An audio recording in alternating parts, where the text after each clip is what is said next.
Pure maths P1 फरवरी का 2020 का paper discuss करते हैं। क्वेश्चन नंबर 1 देखते हैं। क्वेश्चन नंबर 1 में लिखा हुआ है f(x) is 3x plus 2 raised to power of -1 plus x square, और ये फंक्शन का जो डोमेन है वो x is lesser than -1 है। हमें डिटरमिन करना है क्या ये इंक्रीजिंग है, डिक्रीजिंग है, या इन दोनों में से कोई भी नहीं। हम लोग इसका डेरिवेटिव निकालते, चेन रूल से पहले हिस्से को डिफरेंशिएट करते। एक्स स्क्वायर का डेरिवेटिव 2x है, सिंप्लीफाई करते हैं, -3/3x + 2 होल स्क्वायर + 2x। उसके बाद हम लोग इसकी वर्किंग करते हैं डिनोमिनेटर की। This is a perfect square algebraic expression. या तो ये पॉजिटिव होता है या ये ज़ीरो होता है। ये ज़ीरो उस वक्त होगा जब 3x + 2 = 0 होगा, x is -2/3, but this is outside of domain, क्योंकि डोमेन लेसर देन -1 है। इसका मतलब है बाकी हर वैल्यू के लिए ये पॉजिटिव होगा। अब यहाँ पर ऊपर है -3, इसका मतलब है ये जो पूरा फ्रैक्शन है ये हमेशा नेगेटिव होगा। 2 into अ नेगेटिव वैल्यू, -1 से छोटी जितनी भी होगी वो नेगेटिव वैल्यू है, ये भी नेगेटिव होगा। Therefore, overall f'(x) will be negative. Therefore, this will always be a decreasing function of x. ये इसका कॉन्सेप्ट हो गया। क्वेश्चन नंबर 2 ट्रांसफॉर्मेशन का है। It says the graph of y is equals to fx is transformed into this graph. दो चीज़ों में फ़र्क जानिएगा। पहला फ़र्क ये है कि जब हम लोग ग्राफ बनाते हैं y is equals to f of ax versus y is equals to a fx, ये स्ट्रेच है along y एक्सिस, और आप लिखेंगे y coordinates are multiplied by a, ये कॉन्सेप्ट है। लेकिन जब y is equals to f of ax है, दिस इज स्ट्रेच या कंप्रेशन के लिए along x एक्सिस, और यहां पर x coordinates are multiplied by 1/a, यूं भी कह सकता हूं। एक और तरीका कहने का ये है x coordinates are divided by a। अब जो इसने ग्राफ मांगा है y is equals to 1 + f of half x, तो क्या करेंगे आप? सबसे पहले fx को, उसकी जितनी भी साइकिल्स बन रही थी वो साइकिल्स आधी हो जाएगी, ठीक है। So it's stretch along x axis by a factor of half, ठीक है। बल्कि हाफ का जो है वो डबल हो गया, क्योंकि जब a है तो a का उलट 1/a, हाफ का उलट 2 बाय अ फैक्टर ऑफ 2, ठीक है। And then vertical translation of 1 unit, और कुछ लोग इसको ओ लेवल के तरीके से यूं भी लिख सकते हैं 0,1, ये है आपका वर्टिकल ट्रांसलेशन, ठीक है।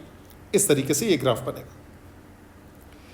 यहाँ पे y एक्सिस है, कोई ख़ास बात नहीं है, मैं सिर्फ मुश्किल क्वेश्चंस को ट्राई कर रहा हूँ। उसके बाद यहाँ पर APGP देख लेते हैं हम लोग। A woman's basic salary for her first year with a particular company is $30,000, and at the end of the year she also gets a bonus of $600. For her first year, express her bonus as a percentage of her basic salary. So this is 600 divided by 30,000. दो zeros कटे, 6/300, ठीक है। That is 6/3 into 1/100, मैं यूं लिख रहा हूं। That is basically 2/100 यानी कि 0.02 यानी कि 2%। सही है। ये आपका पहले पार्ट की जो वर्किंग है वो ये है। अच्छा, अब क्या कह रहे, अब ये कह रहे कि at the end of each complete year the women's basic salary will increase by 3% and her bonus will increase by $100। अच्छा, अब यहाँ पे दो चीज़ें हो रही है कि वो 3% भी होगा और बोनस जो है वो इंक्रीज भी होगा। अब क्या चाह रहे, express the bonus she will be paid at the end of her 24th year as a percentage of a basic salary paid during that year.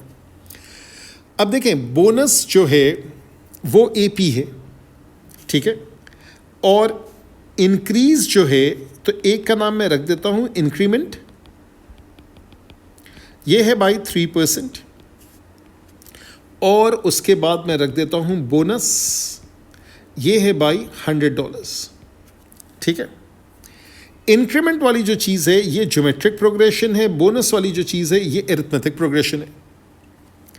यहां पे फर्स्ट टर्म जो है वो है 30,000, कॉमन रेशियो है 1 plus the percentage 1 plus 3/100 which is 1.03। यहाँ पे first term जो है वो बोनस का है, वो $600 है, और जो कॉमन डिफरेंस है वो 100 है। आपको चाहिए क्या, 24वें साल की सैलरी, यहाँ मैं 24वें साल का बोनस निकाल लेता हूँ।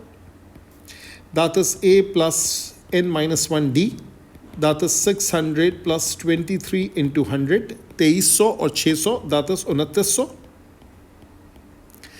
और जो कॉमन रेशियो है इसकी बेसिस के ऊपर the 24th term that is AR23, that is 30,000 into 1.03 raise to power of 23।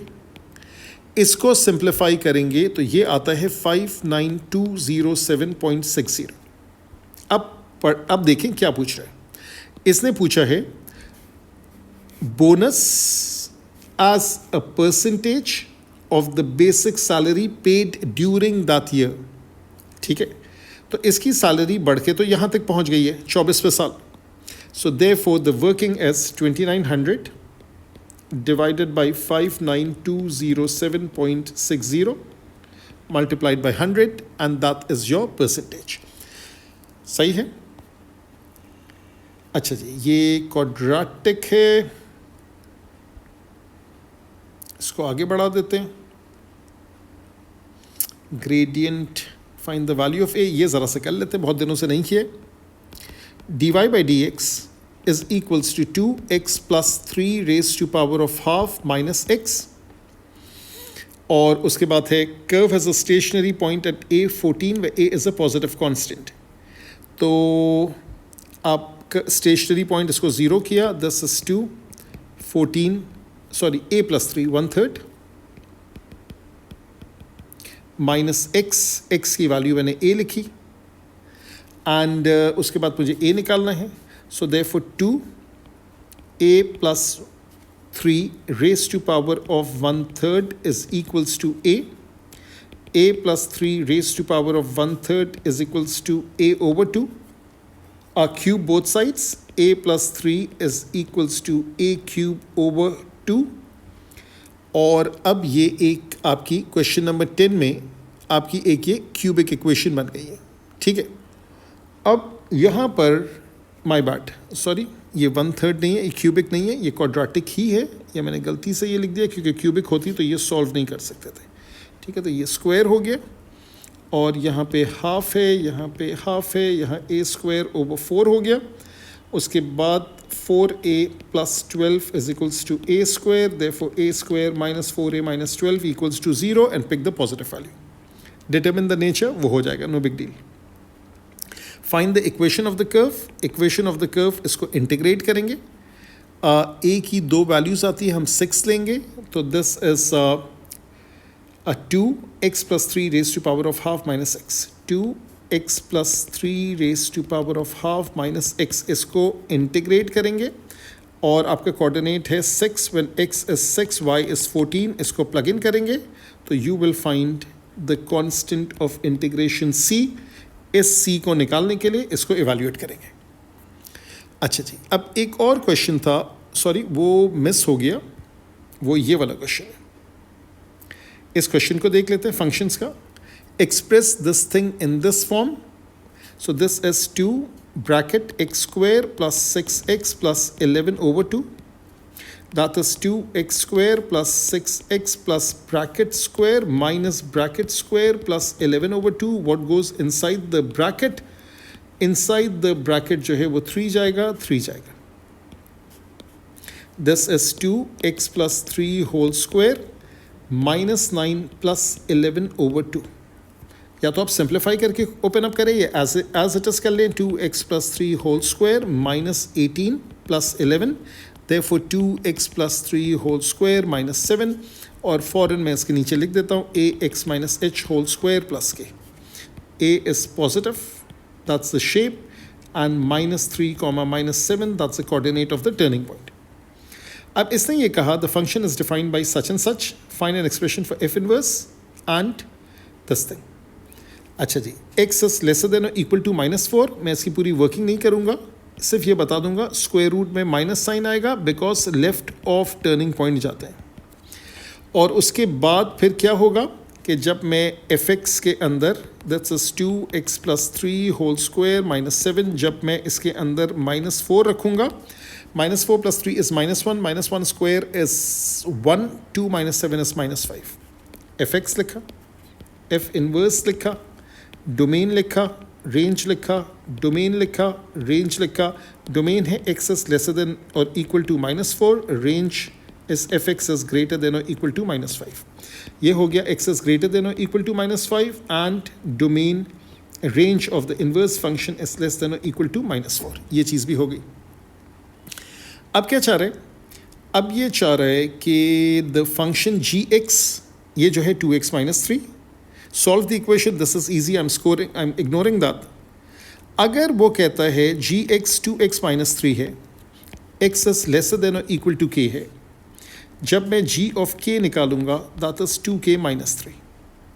In case अगर वो कहता है कि मुझे इसका रेंज चाहिए, तो यहाँ आप बेसिक कॉन्सेप्ट से इस्तेमाल कर सकते हैं। वो बेसिक कॉन्सेप्ट ये है कि आप ये कह सकते हैं कि ये आपका ग्रिड है और लाइन का ग्रेडियंट पॉजिटिव है, वाई इंटरसेप्ट नेगेटिव है, यहाँ पे यूँ जा रहे हैं, और k की जो भी वैल्यू है, मुझे नहीं पता k की वैल्यू क्या है, ठीक है, समझे k की वैल्यू ये है, और मैं नीचे गया और ये वाली जो भी है फंक्शन या at k, g at k, ठीक है। अगर मैं यहाँ पे उल्टे हाथ पे जाऊँगा लेसर देन और इक्वल टू k, तो मेरी y वैल्यू जो है वो नीचे जाएगी, तो मेरा fx जो है वो लेसर देन और equal to this particular value होगा, ठीक है। ये मैंने अपना ऐसी आइडिया देने के लिए लिख दिया। अब कह रहे हैं स्टेट, एक मार्क के लिए, state the largest value of k possible for the composition f of g to be formed. अच्छा जी, फिर से वही कॉन्सेप्ट पे आ जाए, थोड़ी सी वर्किंग तो करनी पड़ती है। ये दूसरी हो गई, यहाँ एक और ब्लू डाल देते हैं, ठीक है। और उसके बाद आप लिखेंगे f ऑफ g के लिए, for f of g to be formed, first g then f, domain of g, range of g, domain of f, range of f, for F G to be defined, defined का मतलब है exist, it is necessary that range of g should be a subset of domain of f। जब वो largest value होता है तो हम equal करके करते हैं। तो what is the range of g? Range of g, इत्तेफाक की बात है, मैंने अभी निकाला है, range of g is g of k, g of k is 2k minus 3। So range of g is, यहाँ fx मैंने गलती से लिखा है, इसकी करेक्शन कर दो, ठीक है। ये आपका g ऑफ x है, रेंज ऑफ g जो है वो है 2k minus 3, और डोमेन ऑफ f क्या है? डोमेन ऑफ f जो है वो है लेस देन और equal to -4, and domain of f is x is less than और इक्वल टू -4। इसको उठाएं, इसके बराबर कर दें, इस इनइक्वालिटी के साथ इसको यहाँ पे प्लग इन कर दें, ठीक है। तो इसको बेसिकली यहाँ पे प्लग इन करें. सो 2k minus 3 is less than or equal to minus 4. 2k is less than or equal to minus 1. k is less than or equal to minus half. Largest इसलिए पूछ रहा है क्योंकि स्मॉलेस्ट इनइक्वालिटी आ रही है. Examiner को सिर्फ और सिर्फ इंटरेस्टेड है हाफ से. So what is the largest value of k? The largest value of k is minus half, and that kind of finishes this particular paper. ठीक है, मैं देख लेता हूँ कोई और क्वेश्चन रह तो नहीं गए. हाँ, सॉरी, सर्कल वाला क्वेश्चन रह गया, माय बैड. सर्कल वाला जो क्वेश्चन है इसको करना ज़रूरी है. ये पहला क्वेश्चन था जो नवंबर में आया था, जो फरवरी में आया था. A diameter of a circle has N points such and such. A का नाम मैं लिख देता हूँ, कोई पॉइंट्स इसने इस्तेमाल नहीं किया, मैं इसका नाम लिख रहा हूँ ए. This is -3 -5. इसका नाम लिखता हूँ बी. This is 7 3. ये एन पॉइंट से ए बी का मैग्नीट्यूड निकालेंगे. ये आपका डायमीटर होगा. -3 -7 इस -10 का स्क्वायर, -5 -3 इस -8 का स्क्वायर, अंडर रूट. ठीक है, तो ये हो जाएगा -3 -7 इस -10, -5 -3 इस -8. सो ये चीज़ आपकी हो गई कितनी? ये है 100 और ये है 64 and square root. So this is root of 164. ठीक है, अब रूट ऑफ 164 को मैं क्या लिख सकता हूँ? कोई ऐसे नंबर्स में लिखूँ जिसको मैं सिंप्लीफाई कर सकूँ, वो बाद में देखते हैं. अभी देखते हैं radius is half of root 164. ठीक है, अच्छा, हम लोग इसको जब स्क्वायर करेंगे, मैं रेडियस स्क्वायर भी कर देता हूँ. सो दिस इज़ 1/4 और ये हो गया 164.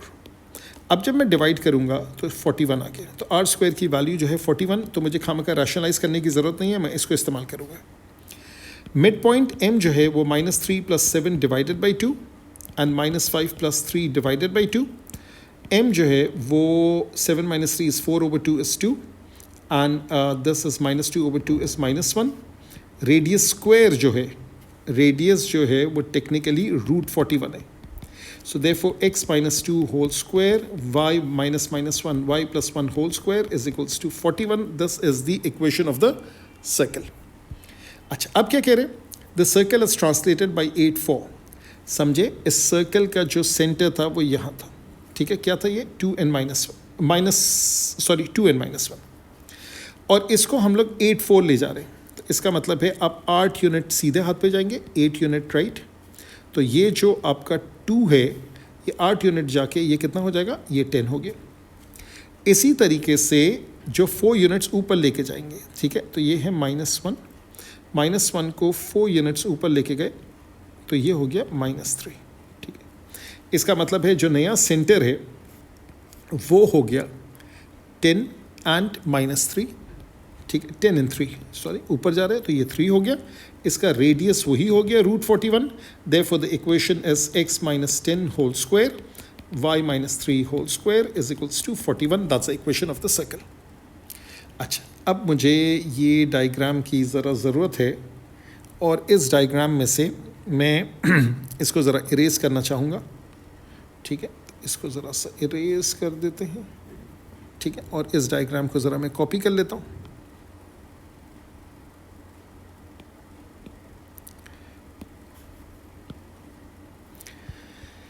अच्छा, अब क्या कह रहे हैं? The 2 circles intersect at point R and S.